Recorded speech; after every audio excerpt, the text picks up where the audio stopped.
Franco e Unipan apresentam Caminhos do Sucesso.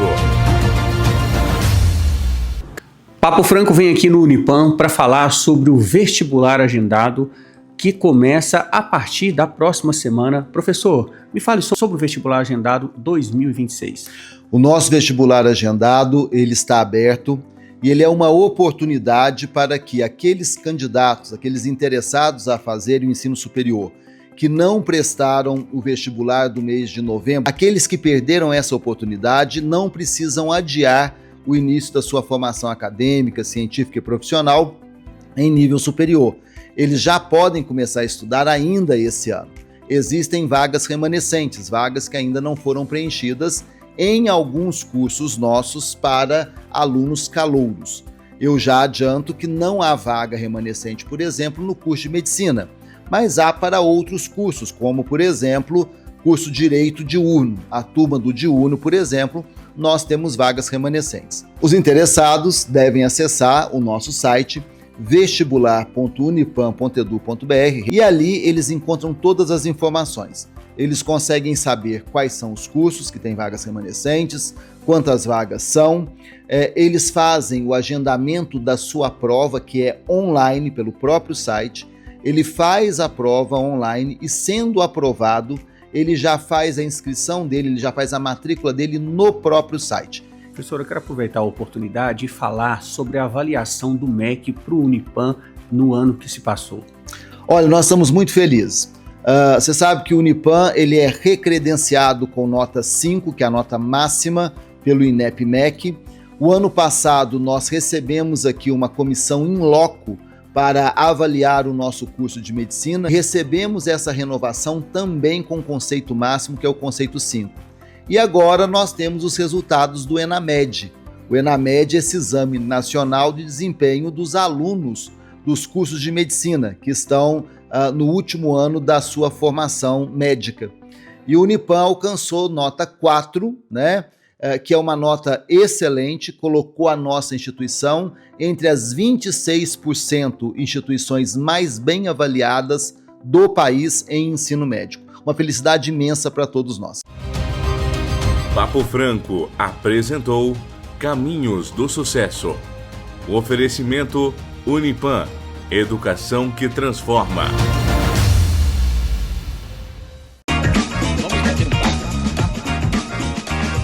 Quero ter um bate-papo sério com você, sério. Bate-papo. Tivemos um papo interessante.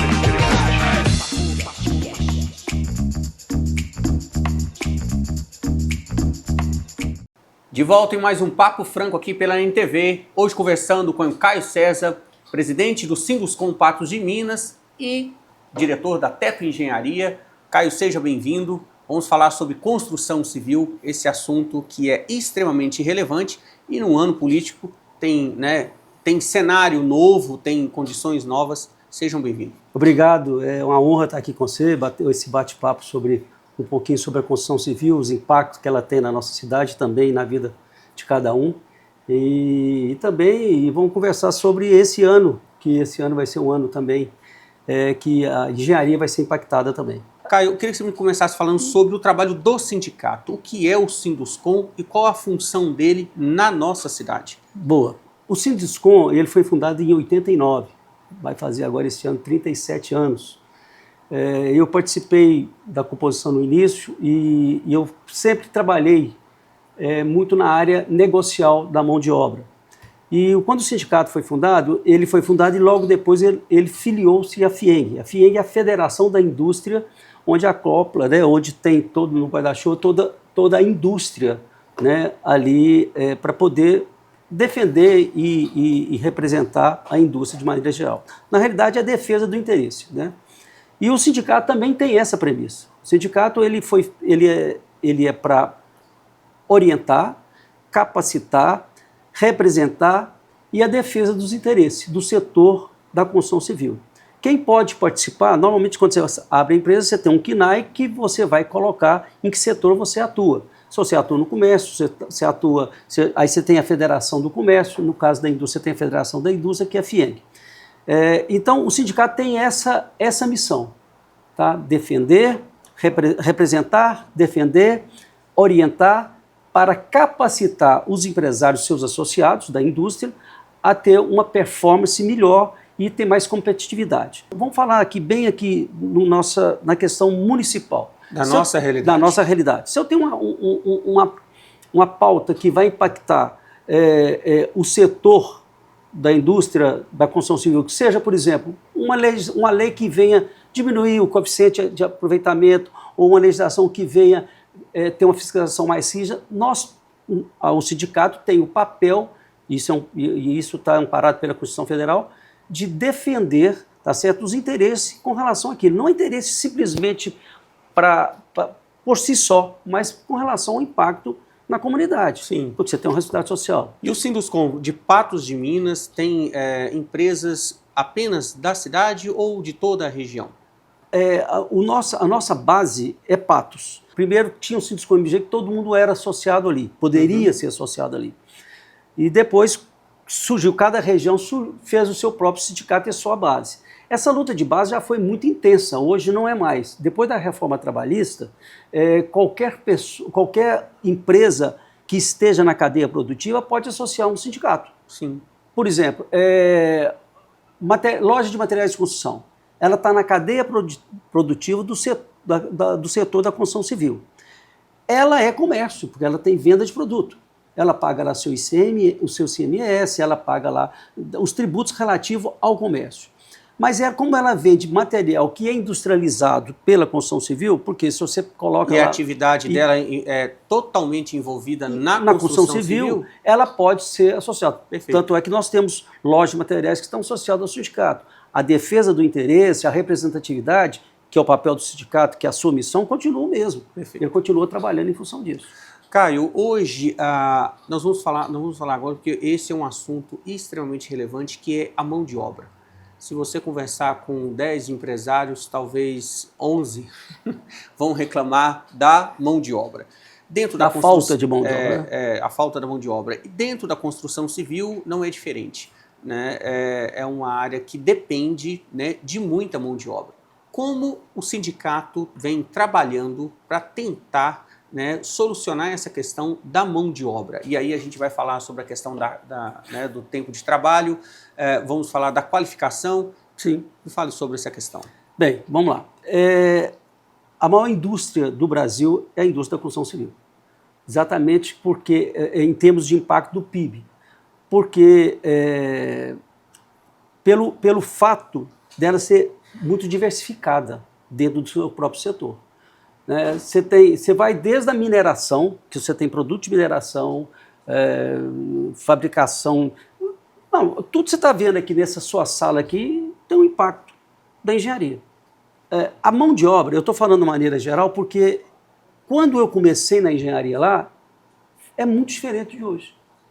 Porque antigamente a gente tinha um sindicato muito forte, que é o Sindicato Trabalhador. Você lembra dos movimentos da CUT, o movimento tinha uma força muito grande. Tanto é que o presidente Lula, ele é originário da classe trabalhadora. O PT, que foi o partido que se formou na base sindical, ele teve uma relevância muito grande. E o sindicato, a palavra sindicato, às vezes ela te leva muito a entender que é trabalhador. E o sindicato também é do empresário. Sim. Tanto é que, quando o sindicato surgiu, a premissa dele principal era a convenção coletiva. Era fazer essas tratativas com relação à convenção. Porque isso está na CLT. Você tem lá na CLT todo o arcabouço trabalhista, todo o código do trabalho relativo à efetivação do trabalho está na CLT, que é lá da Carta Lavoura de Mussolini, que veio lá na época de Getúlio Vargas. Lógico que ela teve avanços, teve alguma modificação, mas a mudança mais significativa, e isso fortaleceu os sindicatos trabalhadores, mas a mudança mais significativa aconteceu no governo Temer quando teve a reforma trabalhista. Eu falo nesse aspecto que a mão de obra hoje não falta trabalho. O que falta é trabalhador querendo trabalhar. Porque com o governo tendo uma série de assistência, né, bolsas assistenciais, Bolsa Família, Bolsa Escola, Bolsa isso, promove uma certa acomodação para o cara não ir trabalhar, porque se ele for trabalhar e registrar, ele perde aquilo.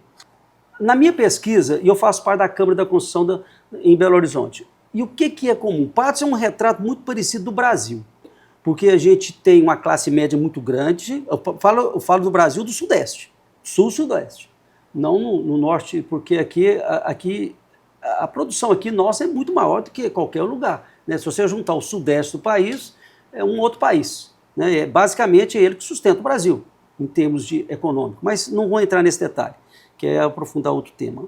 O que eu quero dizer para você é o seguinte, o trabalhador, em quase todos os sindicatos, ou no universo de Minas Gerais, existe vaga. O problema é que a indústria está precisando de gente para trabalhar. Então, houve alguns fatos que a modernidade trouxe.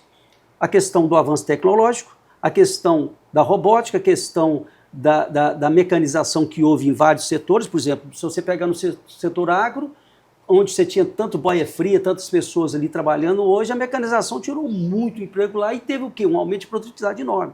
Na construção civil é menor. Por quê? A betoneira não deixa de ter. Sabe o que nós vamos fazer na betoneira? O caminhão de concreto. A concreteira que se leva seu concreto, isso na logística é grande, mas nós só pagamos esse custo maior, porque é um produto com maior qualidade, que você vai ter uma inspeção maior, uma fiscalização maior, mas também esse custo vai depois para o consumidor final. Você acredita que essa pode ser uma saída para essa questão da mão de obra, essa questão de uma forma diferente? Nós construímos da mesma forma há 50 anos, né? Cimento, tijolo, ferragem, levanta a parede da mesma forma, fundação e tal. Encontrar uma forma diferente de se construir, você vem observando esse movimento, novas tecnologias sendo colocadas no mercado, como já existe em outros países, chegando ao Brasil? Não, isso já é realidade, isso não é nem tendência, já é realidade. Eu vi agora recentemente um vídeo da China, o cara mandou lá na China, mandou para mim, ele fez um prédio de 10 andares em 28 horas e 45 segundos. 28 horas e 45 segundos. Ele do zero? Do zero. Não, do zero. Ele fez a fundação, mas é naquele sistema Legos. Você já vem tudo pré-fabricado, você vai montando, você tem... Mas ali, 28 horas e 45 minutos ininterruptos. O tempo todo trabalhando e montou o prédio. O prédio pronto. Então, naquela época da pandemia, a China mesmo fez algumas montagens de hospitais nessa forma. Isso já é realidade. Na China isso já é realidade. Né? E eu tive na exposição em Xangai lá, eu vi, gente, nós estamos muito longe. Muito longe por quê? Porque lá existe um investimento muito grande, tá? E também pelo sistema do governo também. E uma demanda uma também. Demanda enorme. Lá você tem 2 bilhões de pessoas lá, se você lá falar que não vai trabalhar, existe 500 mil ali. Mas isso já vem chegando, essa tecnologia já está presente no Brasil, em funcionamento? E vai chegar pelas empresas de fora que vão vir aqui vão se instalar e vão fazer dessa forma. Porque eu vejo muitos vídeos comentando que a profissão do futuro é pedreiro, porque os pedreiros estão parando e os seus filhos não querem ser pedreiros. Não. E aonde vai estar essa mão de obra no futuro? As pessoas precisam de moradia. A pessoa quer trabalhar nisso aqui. Quer trabalhar, então, que dia que na minha infância eu imaginar que digital influencer era uma profissão? Ou, hoje está virando uma profissão, né? Foi regulamentado agora que o cara que mexe com mídia social é um emprego, porque não existia formalização para isso, agora vai ser formalizado isso. Por quê? Porque é a tecnologia que vem e que avança, que a gente vai fazendo e é por aí mesmo. Agora, o que a construção tem que fazer? Tem que se adaptar a essa nova tecnologia. A construção brasileira é muito robusta. Nós temos sílica à vontade, que é areia, a gente tem o barro para fazer tijolo, coisa que é muito cara nos Estados Unidos e na Europa, e até também pela questão climática, você tem uma variação térmica lá enorme, então os produtos lá... E outra coisa, a Europa já foi totalmente... a extração já acabou, você não tem lugar lá, você tem lugar para você poder pegar areia, é difícil isso. Né? Então eles têm que fazer o quê? Um sistema de industrialização. O Brasil está chegando assim, tá? Principalmente na questão do setor metálico, tá? Que já tem avanço. O Patos é uma precursora da estrutura metálica no estado de Minas. Isso eu falo sempre porque o papel da Tiferpan lá atrás, lá no início da história dela, trouxe uma referência de estrutura metálica e depois avançou para o estado. E Patos ainda é forte esse setor. Concordo. Tá certo? E isso é importante. E agora, o que a gente tem que ter, e as empresas estão desenvolvendo, são startups, são um setor de inovação. Na inovação, em procura de novos produtos e serviços. E aplicabilidade. A química trouxe para a engenharia um avanço tremendo. Hoje nós temos tantos produtos químicos que nos ajudam a poder selar, a vedar, na impermeabilização. Então, hoje nós avançamos muito, mas só que na operação em si, existe um robô, você deve ter visto alguns vídeos aí, que o robô vem e faz argamassa, assenta o tijolo e tal. Mas isso é caríssimo ainda para a nossa estrutura econômica. O país ainda não absorve uma cultura de investimento para isso. O que o Brasil falta? Infraestrutura. E o que detém a infraestrutura? Engenharia. Ela em todos os planos. Então, se a gente não tiver, né, um arcabouço econômico que possa dar sustentabilidade para as empresas trabalhar e a criar essa infraestrutura que precisa da base de crescimento do país, nós vamos ficar patinando. Tem uma questão que você citou aí que é muito importante, que é a questão do investimento. E a gente percebe que na construção civil ela tem um crescimento a cada 5 a 7 anos, de repente ela cai, volta de novo ao crescimento, e isso funciona há anos. Há anos. Se dá também por questões políticas, quando você depende de investimento na construção civil, o governo está influenciado nisso diretamente. As grandes obras, principalmente as grandes obras públicas, vêm de recursos federais. Como que você acha que isso pode mudar? Ou você não vê uma perspectiva, porque é impressionante, ano político, se libera dinheiro para construção civil privada, mas que vem de recursos federais, e prefeituras ou estados fazem aquela movimentação durante 2 anos de paralisação, terceiro ano prepara as licitações, quarto ano faz obra, no ano seguinte da eleição aquilo para, uma mania muito ruim para o desenvolvimento, né, como um todo. Eu estou falando isso dos municípios, do Estado e até mesmo do governo federal. Essa pergunta é tão ampla, porque é o seguinte, eu vou dar uma resposta minha, pessoal, na minha visão geopolítica, vou chamar assim, porque acho que depende de tanta coisa. Porque o dinheiro, para que ele venha para ser aplicado na questão pública, ele vem através de pautas na questão de deputado, né, na pauta do deputado, seja estadual ou federal, a buscar recurso para aplicar. A gente tem visto isso aí direto e visto escândalos e mais escândalos com relação à corrupção. Uma questão básica, a questão da aplicação de dinheiro em infraestrutura, primeiro, essa palavra corrupção, que existe uma corrupção que permeia as relações políticas, que é muito complicada, e eu acho que o Brasil tem que tratar isso. Né? O problema não é o político. Eu tenho um amigo... É o câncer que se instalou no poder que permeia essa corrupção que de alguma forma, que seja pegar essa caneta aqui, eu ganhar uma coisa desse jeito por interesse, não vou te dar isso, um presente. A gente está falando de muito dinheiro e aonde entra muito dinheiro deixa essa brecha. É lamentável, né, cara? É lamentável. Existe um percentual que já fica ali para poder... para poder ajudar na campanha de um outro. Isso existe. Tem que acabar com isso, existe. Mas, como nós estamos falando de construção e não da política efetivamente, mas que ela implica nisso, e a construção civil sempre teve esse viés, das consultoras, sempre teve esse viés desse dinheiro passar pela consultora. E isso foi muito ruim para o nosso setor, entendeu? Essa corrupção com relação a isso. Então, e isso diversificou de maneira geral. O que eu estou querendo dizer para você é o seguinte, quando nós começamos a falar sobre a questão da tecnologia avançada que acontece hoje. A construção civil, quando eu comecei há 45 anos atrás na construção civil aqui em Patos, com a RG Engenharia, depois a Teto Engenharia, fiz bastante prédio, eu sempre trabalhei com a classe mais alta, a relação trabalhista, eu nunca tive um problema na justiça do trabalho, sempre tive uma relação, não estou falando eu como exemplo, não, porque eu tive talvez essa bênção de poder ter essa tratativa com os empregados e perdurar as pessoas comigo. Lógico que ninguém sai satisfeito, sempre tem, lógico, isso não tem jeito, né? Você não agrada todo mundo o tempo todo. Você agrada e você tem que saber conquistar isso o tempo que você tiver ali nessa relação não só trabalhista, mas humana. Eu estou falando isso porque a construção mudou muito porque tem uma pressa hoje, o problema de tempo hoje é muito maior do que antes. Antes eu fiz prédio aqui de 7 anos, 8 anos. Né? Tempo de obra? De obra, mas a obra era basicamente artesanal. Cada apartamento tinha a sua forma, que era diferente do outro. Não era uma Esse questão tempo padrão. caiu pela metade ou mais?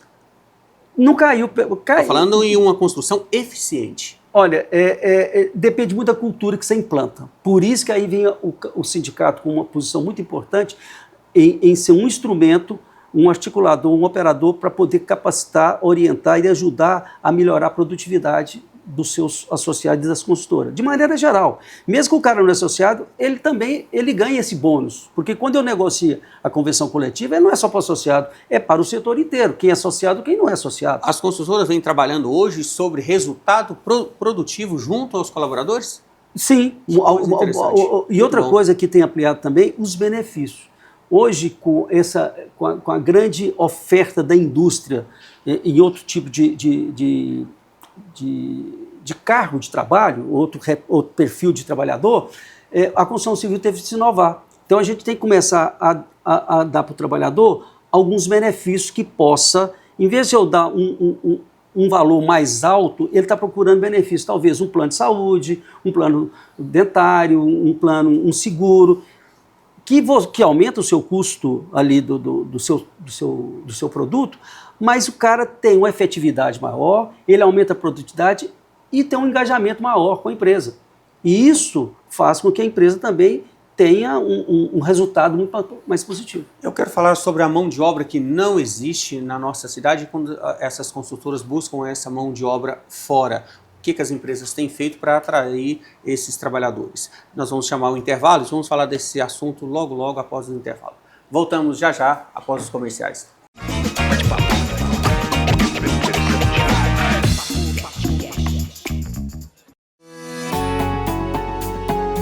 Programa Papo Franco recebendo o Adear aqui, nosso consultor para contabilidade e assuntos aleatórios, mas nós vamos falar sobre contabilidade 2026, a gente já trouxe o Adear aqui no programa. Adear, tem muita gente que empreende, trabalha e quando chega no final do mês ele não tem o controle daquilo ou ele coloca aquilo na mão de uma pessoa que talvez não tenha o conhecimento. Como você aconselha essa pessoa? Como que ele pode ter um controle disso ou ele buscar uma pessoa qualificada que possa ajudá-lo a ter esse controle fiscal para que chegar no fim do ano, a declaração do próximo ano, ele não tenha dor de cabeça? Pois é, Dácio, os empresários hoje, eles compram muito, trabalham muito, né, às vezes muito no escuro. Imagina você pegar um veículo hoje e dirigir no escuro. É completamente impossível, né? Você não tem um direcionamento.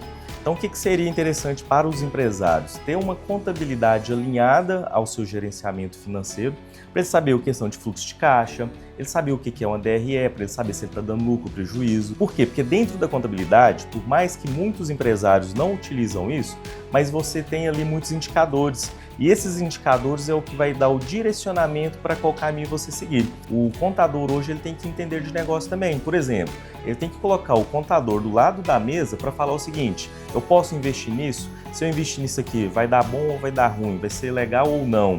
É a hora da gente fazer determinado investimento? Então, todo esse planejamento, essa gestão financeira alinhada a uma boa contabilidade vai dar um direcionamento melhor para o empresário. Por exemplo, vamos imaginar o seguinte, um empresário, eu vou falar uma coisa muito simples, né? O empresário ele faz um empréstimo no dia 1º, só que aí ele vai pagar a prestação no dia 1º do outro mês.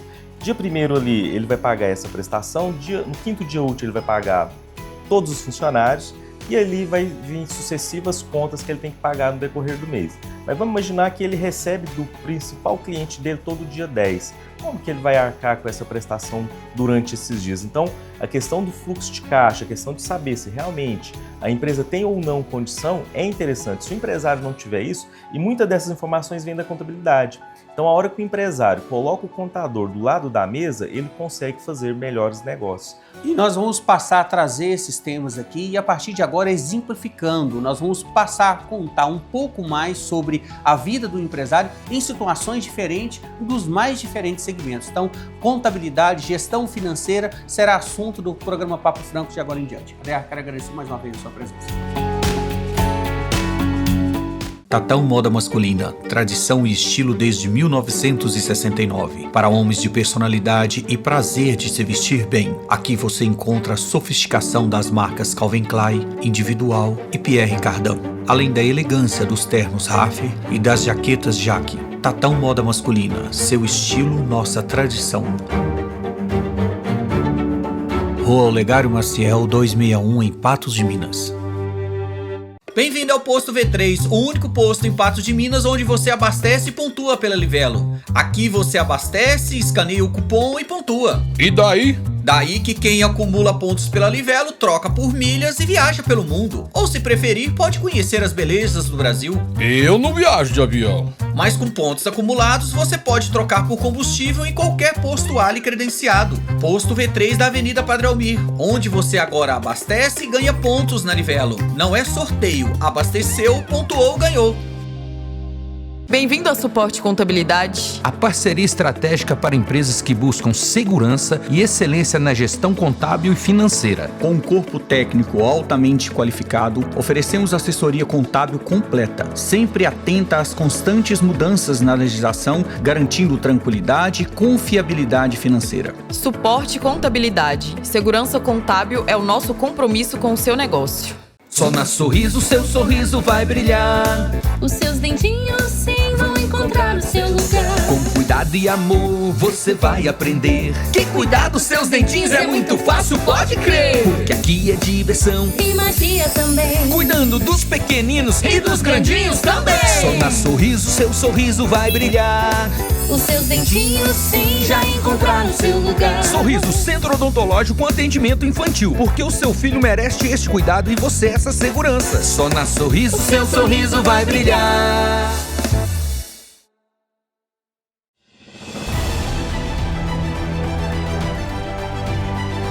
Papo Franco apresenta Justiça antes que tardia. Justiça antes que tardia, volto aqui com o Dr. Iago Azambuja para falar dessa vez sobre direito civil numa questão muito corriqueira, que é a contratação da mão de obra. A mão de obra para um serviço prestado, nós vamos exemplificar aqui hoje da marcenaria, né? Muito comum hoje, né? Quando todo mundo está terminando a sua obra, quer contratar lá os seus móveis planejados. Doutor, contrata um marceneiro. Numa negociação, vou exemplificar aqui. Paguei 50%, os outros 50% na entrega do material. Ou eu fiz os outros 50% divididos no cartão de crédito. Só que na entrega, esses armários vieram longe da minha expectativa. Qual é o seu conselho? Como ele pode buscar esses direitos? Ou antes mesmo de fazer a contratação, o que ele pode se resguardar no contrato em si? Inicialmente, é sempre importante você consignar um contrato. O contrato verbal ele tem validade? Sim, só que ele é de difícil prova. Então, o contrato escrito, sempre revisado por um advogado, não é um dinheiro mal gasto. É sempre bom você procurar a orientação de um advogado antes de assinar qualquer contrato.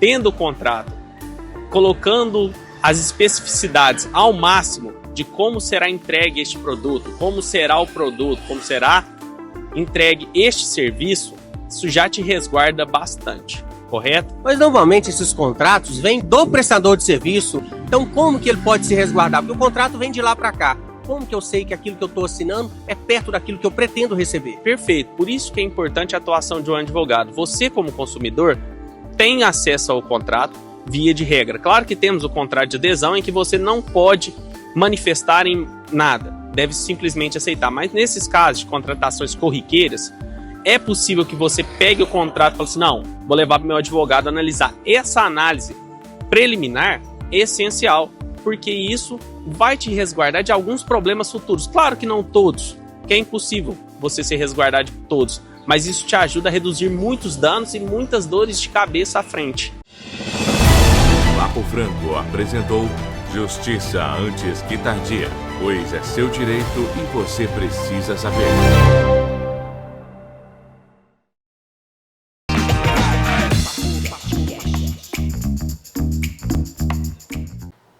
Voltamos para o segundo bloco do programa Papo Franco, hoje recebendo o presidente do Sinduscom Patos de Minas, Caio César, para falar sobre a construção civil, a importância desse segmento para para toda a nossa região. Quando se fala de construção civil, não pode de maneira alguma, porque você influencia, inclusive, pessoas que vêm de longe para trabalhar aqui. E era sobre isso que a gente chamou o intervalo.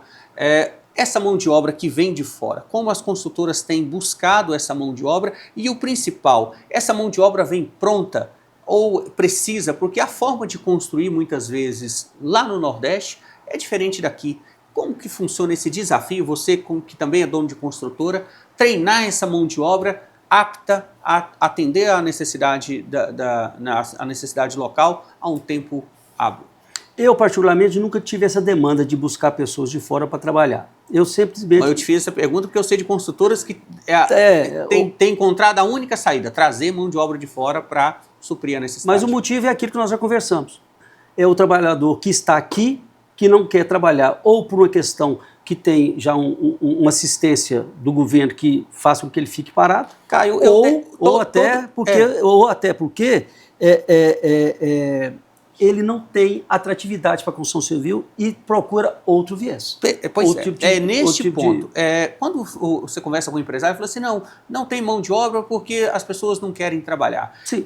Mas quando se você for fazer um levantamento da quantidade de... Aí eu vou falar dos homens, que quem está na construção civil, né, na sua maioria, 90%, me corrija se eu estiver errado, é a mão de obra masculina. Esses homens estão no iFood, no entrega do Mercado Livre, principalmente no e-commerce, nas entregas, no Uber. Então, assim, eu vejo que essa mão de obra estava disponível no mercado antes da pandemia. Sim. E aí, na pandemia, o e-commerce cresceu de forma absurda, mudou a forma de empregar, e ele decidiu, não, eu vou comprar uma moto, em vez de eu trabalhar na construção civil, eu vou fazer entrega. Você não acha que isso também... E aí, foge um pouco dessa questão, não, ele está recebendo Bolsa Família, por isso que ele não quer trabalhar. Porque o trabalhador que está na construção civil tem um salário atrativo, então ele recebe aí R$3.000, ele vai deixar de receber R$3.000, R$4.000 para receber um Bolsa Família que está longe de suprir a necessidade dele, principalmente se ele for um pai de família, Caio.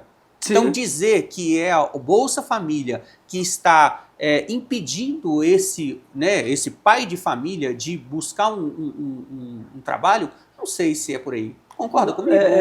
Vamos colocar os nomes certos. Existe uma demanda. A Bolsa de Família é um grande projeto e ele é essencial e tem que existir. É importantíssimo. Não tem a menor dúvida disso. Eu não acredito. Lógico que tem cara que fala, não, eu tô aqui, esse dinheiro é o suficiente. Mas R$600 por mês, dizer que ele não vai trabalhar porque ele está recebendo Bolsa Família, eu discordo disso. Vamos separar duas coisas. Uma coisa é a cultura que está sendo implantada subliminarmente nas pessoas e a pessoa fica com acomodação, ou seja, eu ganho R$600, mas eu ganho R$600 sem fazer nada. E posso fazer um bico que eu ganho por dia algumas horas ali, eu carrego, faço, não sei o quê, e acaba que eu tiro mais do que eu ganharia registrado. A construção civil tem contratado esse cara que faz bico? Não, a gente não o cara que vive de bico, ele não fecha a conta no fim do mês se ele for um pai de família. Cara, tanto é que, sim. Concordo com você. A menos que ele for um eletricista extremamente qualificado, tal, aí a gente está falando de um profissional extremamente qualificado que vai trabalhar onde? Nesses aplicativos que tem, como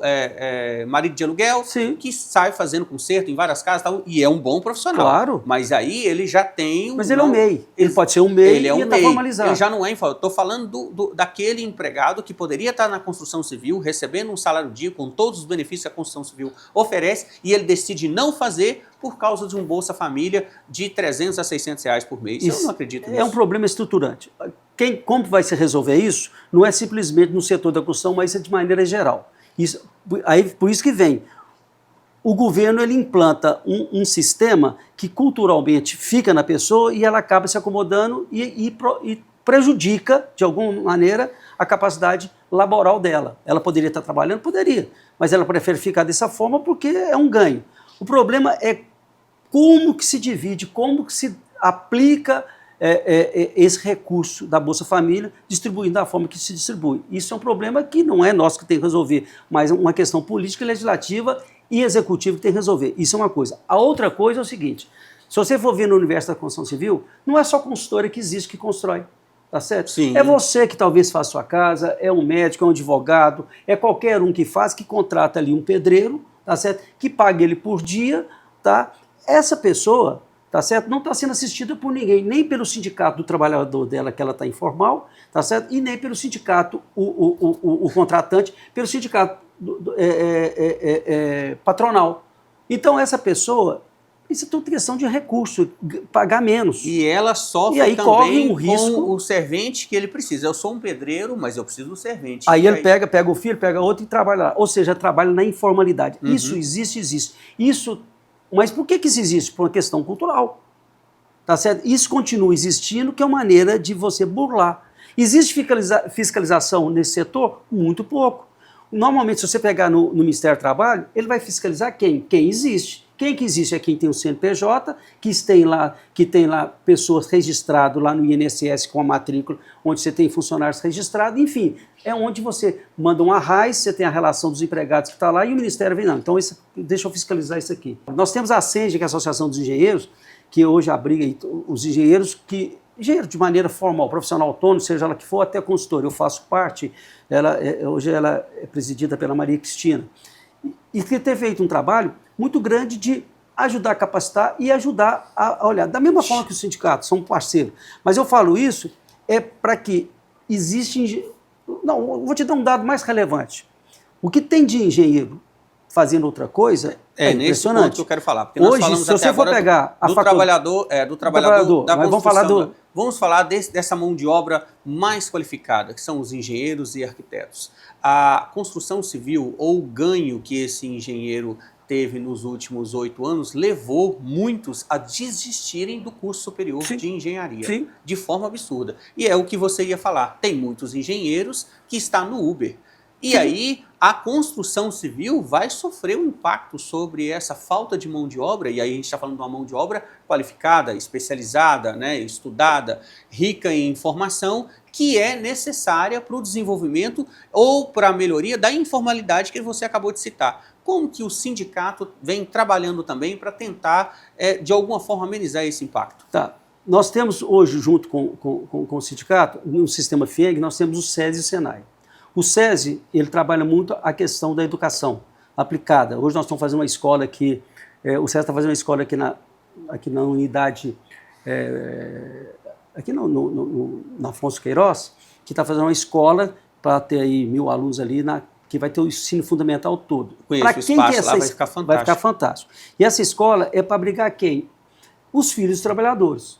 E talvez 50%, ou talvez até mais, eu não sei esse percentual exato, vai ser ensino gratuito, porque esse ensino, o dinheiro que se recolhe para o SESI-SENAI, ele volta para a capacitação dos trabalhadores, para assistência e capacitação do trabalhador, tanto na saúde como também na educação. O SENAI também para curso de capacitação, mas para específico, por exemplo, um eletricista, um bombeiro, um mestre de obra. Esse tempo atrás, nosso gerente lá, o Lucas, chegou para mim, me ajuda a arrumar, eu estou com um curso aqui de mestre de obras. Falei, quantos inscritos tem? Nenhum. Eu já conversei isso com ele. E com bolsa. Isso vale para o mestre de obra, para o eletricista, para o mecânico industrial, vários cursos com dificuldade de preencher as vagas. E a chancela de SENAI, gratuito. Sim, e a chancela SENAI, no currículo da pessoa, ela tem porta aberta. Fantástico. E várias pessoas que passaram para o SENAI hoje são grandes empresários aí.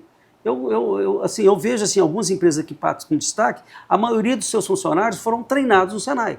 Então, e quem faz essa demanda é o próprio setor. Se o setor da construção civil cai, precisamos de curso para poder... O sindicato vai junto com o SESI, vai junto com o SENAI e busca curso para poder capacitar. Isso nós temos essa possibilidade, esse instrumento para poder melhorar a capacidade. Isso aqui que eu vejo, esses alunos saem de lá sem exceção. Todos empregados. Com salários que são muito acima da média, principalmente quando eles participaram, não, é aluno do SENAI, está pronto para o mercado de trabalho.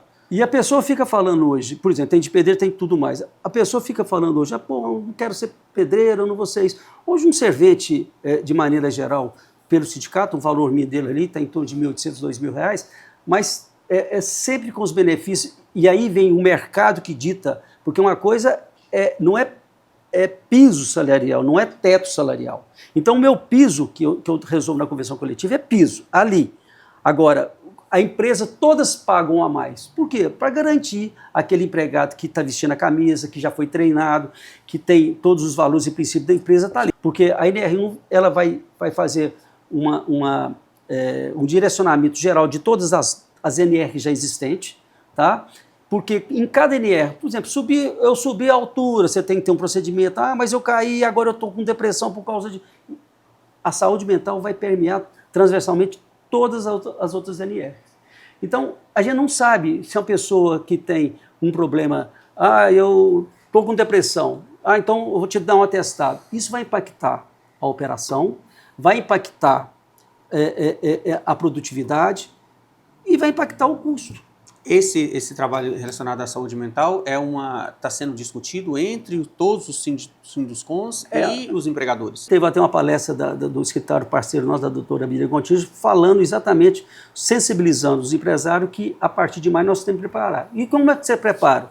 Você tem que trabalhar o seu corpo, o seu time da sua empresa para estar atento a isso. E aí você tem que ter um embasamento jurídico, porque você pode criar um passivo trabalhista, você vai ter um embasamento médico, tá certo? Porque você tem que saber como é que é a sua relação. Você vai aproximar muito com a relação com o seu empregado. Não é só o empregado do canteiro de obra, não, é do escritório também. Sim, porque é impressionante, boa parte dos afastamentos são questões psicológicas e não exatamente acidentes de trabalho. Sim. Sim, eu acho que houve uma mudança muito grande, inclusive o trabalho remoto. Eu acho que o trabalho remoto vai virar uma atividade normal. Você pode trabalhar na sua casa pela empresa, eu tenho visto vários profissionais, especialmente empresas multinacionais que contratam profissionais num nível de conhecimento bem específico para trabalhar em casa. E estão trabalhando. Olha a economia que você tem de deslocamento, de energia. A pessoa fica muito preocupada se você está realmente trabalhando ali ou se você está fazendo outra coisa. Isso vem muito a questão da consciência do trabalhador. E aí chega um outro ponto, Caio, que eu quero te perguntar. Eu pergunto isso para vários empresários aqui e vejo que a construção civil, de alguma forma, vai ter esse impacto também, que é a inteligência artificial. Não na execução, mas em projetos. Já tem pessoas, né, que estão falando, não, eu vou fazer um projeto para mim, eu coloco na IA, ela vai me entregar isso pronto. Como que você vê o futuro da engenharia e da arquitetura usando a inteligência artificial? Você acha que isso pode, de fato, contribuir a um cuidado que precisa ser tomado? Como você vê essa discussão? Volto a repetir, não na execução, né? A mão na massa ali, ela precisa ser braçal, mas os projetos em si. Não tem jeito. A inteligência artificial hoje já é inteligência real, né? É uma inteligência real que nós estamos usando o tempo todo. É um Google aprimorado que te dá um resultado específico. A questão é você saber criar a sua inteligência artificial. Você criar o seu banco de dados para que ela fique especificamente dentro do seu perfil, com relação ao que você procura. Então, as empresas, tanto é que tem alguns programas, por exemplo, você pega uma fotografia e faz a animação dela ali é um prompt que está ali específico para aquele tipo de resultado. Você tem que pensar que a IA é uma ferramenta, né? Ela é uma ferramenta para potencializar, porque a palavra final é sua. Enquanto for sua, você está sob controle. E uma das prerrogativas que a gente tem na qualidade da obra é criar um manual do proprietário. A gente tem feito obras, eu já fiz obras, que a gente cria no final um manual do proprietário com todo o escopo de informação daquilo que ele precisa. Isso é um ganho diferenciado. É onde a gente inova na engenharia para poder ter um produto completamente diferente. Na engenharia, nós temos uma plataforma BIM, que é um sistema sofisticado de 3D, que você cria a casa. Antes, no projeto, você tem um projeto arquitetônico 3D, ali você insere o projeto estrutural, você coloca o hidráulico, o elétrico, tudo em 3D, você vê tudo passando como se fosse um raio-x do que acontece na casa. Isso hoje já é premissa de projetos. Assim, quando você pega um projeto executivo com qualidade, tem que ter isso. Então, nós fizemos isso. Eu cito assim, a obra do Crédito Copa que nós entregamos recentemente, é uma obra que tem um nível de informação e digitalização enorme. Hoje as empresas têm que digitalizar. E quando eu falo digitalizar, isso é só uma parte da digitalização, é todos os processos. E esses processos todos têm a ver também com a aplicação da IA. A IA sistematiza. Ela faz a interface de tudo e vê. Eu tive na China, lá numa startup, que a pessoa chegava com o celular e mostrava assim na parede, e nessa parede estava o programa dela aqui, um aplicativo, ela colocava aqui, e aqui mostrava para ela aqui o projeto aqui, e o que teria que estar naquela parede ali, a tubulação que está por detrás da parede.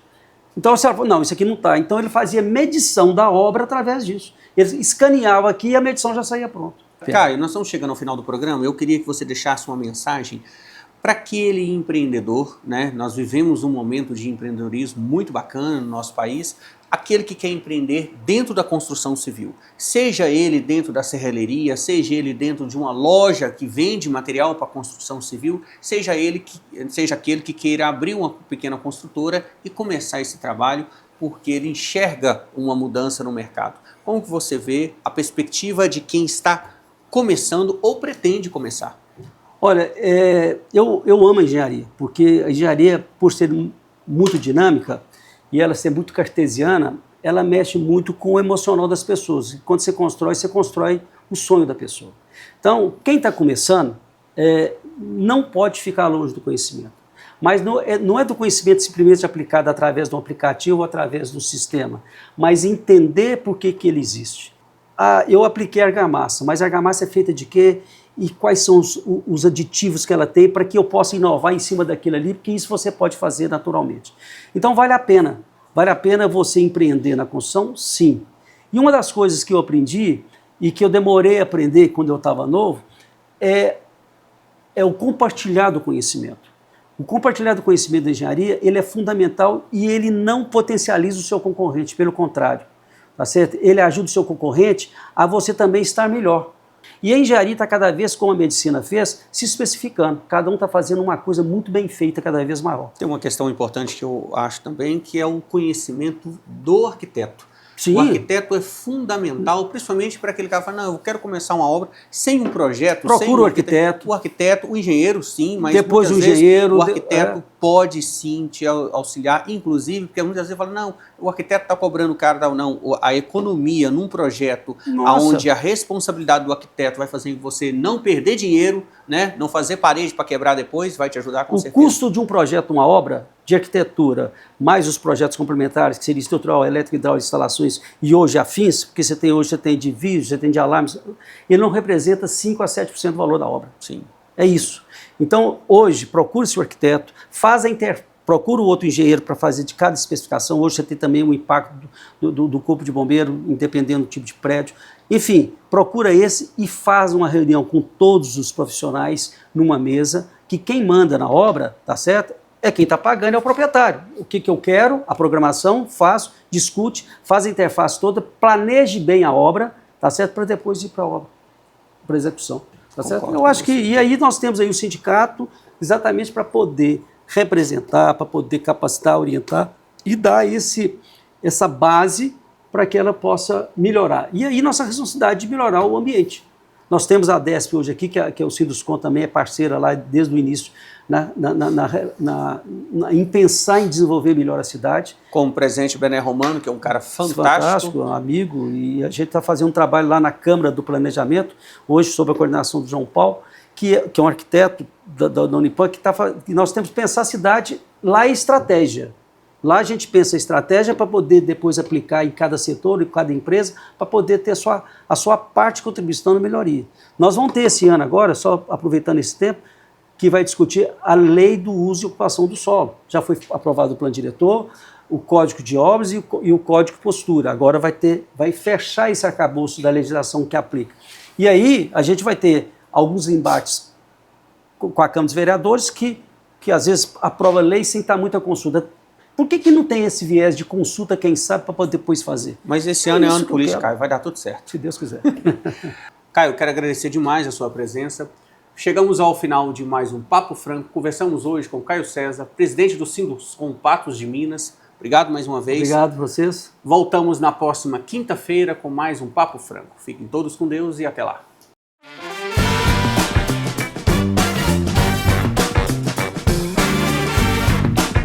Papo Franco e CDL Patos de Minas apresentam o melhor do seu bairro. O Melhor do Seu Bairro veio aqui hoje na PUC para falar com a Jaqueline sobre esse conceito dessa loja infantil, mas não só infantil, com N produtos, mas sobre uma pegada diferente. Jaqueline, me fale sobre os produtos da loja, como essa imagem diferente, produtos levando um conceito diferente, para fazer uma ligação entre o filho e a mãe. Me fala sobre como funciona.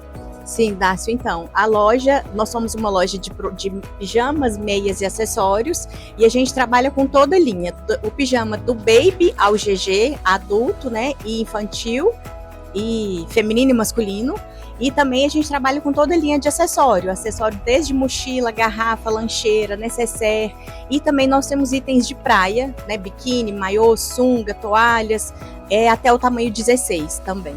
Além do colorido da loja, chama a atenção os personagens. A marca tem os personagens próprios, eu queria falar da capivara, que minha filha é apaixonada, e sobre os que são licenciados. É aquilo que está em evidência na mídia, a loja transforma isso em estampas e é um sucesso.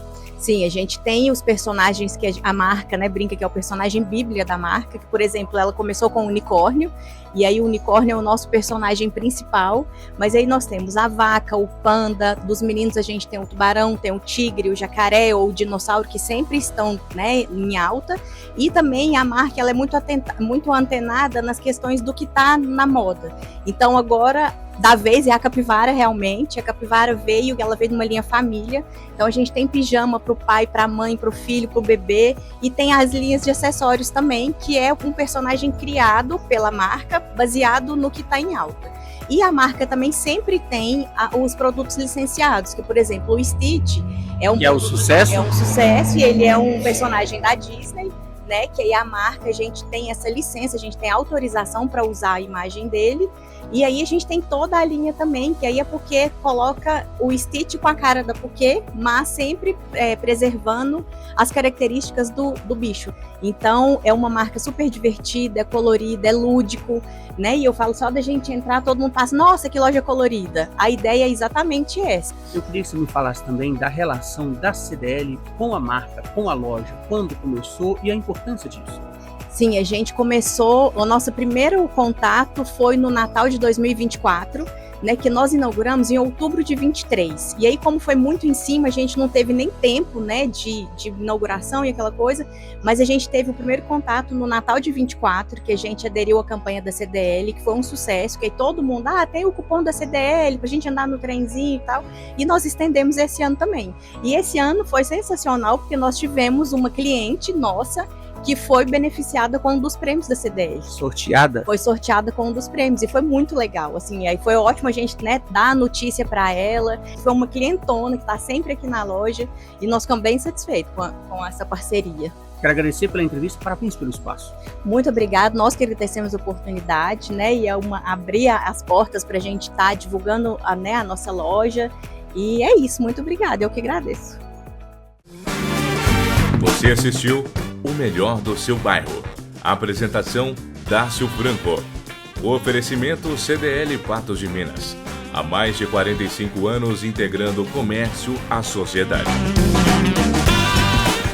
Essencial Noivos e Essencial Noivas. 2 lojas especializadas em locação de trajes masculinos para noivos, padrinhos, formandos, entre outros. Já Essencial Noivas oferece o aluguel de vestidos para noivas, damas, debutantes, madrinhas e demais convidadas. Essencial Noivos e Essencial Noivas. Locação de trajes, vestidos e acessórios. Juntos nos melhores momentos. Essencial Noivos e Essencial Noivas. Você já parou para pensar como a ausência de dentes pode afetar a sua qualidade de vida? Além do impacto estético, a falta de dentes certamente irá prejudicar a sua mastigação, afetar a fala e a sua saúde como um todo. Recupere a saúde dos seus dentes e desfrute das delícias da vida. Somos a Sorriso, clínica especializada em implantes dentários com planejamento computadorizado e diagnóstico rápido e acessível.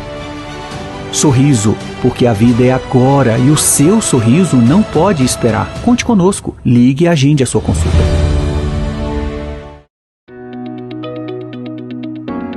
De volta no estúdio Papo Franco, recebendo a doutora Paula Amélia para falar de implantes dentários. Agora nós vamos trazer uma novidade. Nós trouxemos para o estúdio um equipamento que é capaz de ilustrar melhor, né, doutora, um pouco mais sobre procedimentos odontológicos. E vamos começar falando sobre implantes dentários. Doutora, me fale sobre esse procedimento, o início do procedimento. Bom, as pessoas às vezes têm dúvidas, né, do que é um implante. Às vezes eles fazem confusão com a prótese, né? Às vezes olham aquela coroa que está ali e não sabe o que é implante, o que é prótese, o que é dente. Então, quando se perde um dente, a gente substitui por um implante. O que é um implante? O implante é um parafuso mesmo, ele é feito de titânio e ele é colocado desta forma. Então, a gente usa, né, umas brocas próprias para fazer a nossa perfuração e instalar o parafuso. A gente vai colocando isso, né, preparando o osso para receber o parafuso, e esse parafuso ele fica ali em repouso durante uns meses para que o osso se adapte a ele Quando direitinho. você fala uns meses, é após a instalação. Isso. Então, quando as pessoas decidem colocar um implante, é importante que o espaço entre os dentes laterais existam, né? Eles Isso, aconteçam. perfeito. E que a estrutura óssea, né? O paciente tenha osso para fazer esse implante. Nós estamos mostrando aqui um cenário perfeito, né? Exato. Estrutura óssea favorável. Acabei de perder o dente, está Exato. tudo mantido ali, o osso está mantido, o espaço está mantido. Importante falar assim, sobre isso, né? Quando perde o dente, fala, não, depois eu vejo. Não, o momento certo de colocar o implante é logo após a perda. Após a perda do dente. Perfeito. Porque aí o osso está saudável, né? Ali a condição, o espaço está mantido, e aí você consegue colocar o implante nas melhores condições, né? Então é muito importante que a gente tenha uma condição ideal. Mas eu perdi há muito tempo o dente. Às vezes aí eu vou precisar de enxerto, às vezes eu vou precisar preparar toda a estrutura para receber esse parafuso. Nós vamos falar tudo isso em próximos episódios, quando não há estrutura óssea, quando não há espaço entre os dentes, quando há uma inflamação gengival. Enfim, cenários diferentes para que o implante, aí, ó, o implante sendo instalado, para quando esse cenário perfeito, que não acontece. E é aí que entra a diferença entre um implantodontista com experiência para resolver, seja qual for a situação. Hoje é importante dizer, né, doutora, que existem situações, implantes e técnicas favoráveis a qualquer tipo de tratamento, não é isso? O dentista ele precisa entender de todas as áreas, não só da área que ele é especialista. Por quê?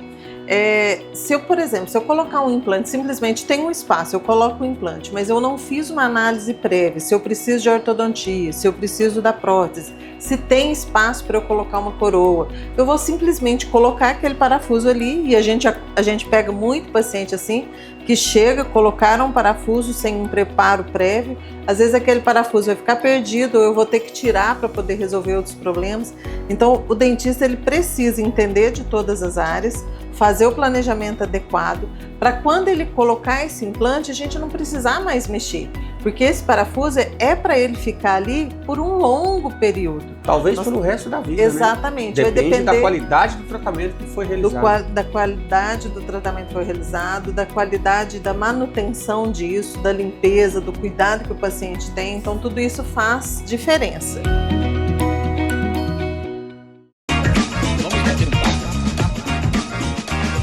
Quer ter um bate-papo sério com você, sério?